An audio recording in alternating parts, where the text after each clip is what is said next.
Hi hello అండి. నేను ఈరోజు చిక్కుడుకాయ వంకాయ కలిపి కర్రీ చూపిస్తున్నాను. అంటే సింపుల్ వేలో చూపిస్తాను.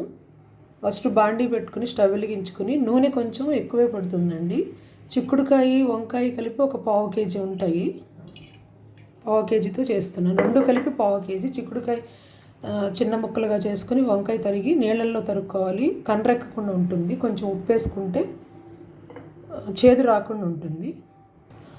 1 టీ స్పూన్ ఆవాలు, 1 టేబుల్ స్పూను పచ్చిశనగపప్పు, 1 టేబుల్ స్పూను మినప్పప్పు, కొంచెం జీలకర్ర వేసుకుని మంచిగా వేపుకోవాలండి.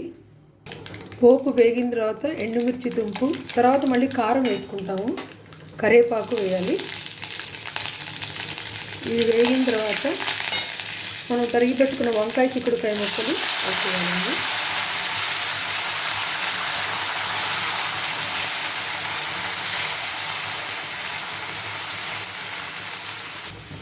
కొంచెం ½ టేబుల్ స్పూన్ పసుపు,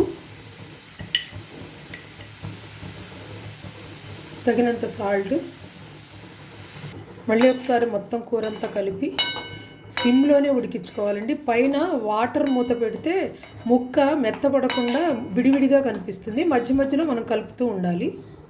పైన ఒక మూత పెట్టి ఇలా వాటర్ పోసుకొని మధ్య మధ్యలో కలుపుతూ ఉంటే కూర తొందరగా ఉడికిపోతుంది. మధ్య మధ్యలో ఇలా కలుపుతూ ఉండాలండి. కలిపేసి మళ్ళీ మూత పెట్టుకోవాలి.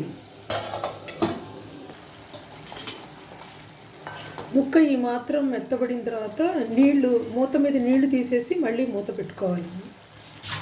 మళ్ళీ మూత పెట్టుకొని కొంచెం సిమ్లో మగ్గుతుంటే తొందరగా కూర అయిపోతుంది.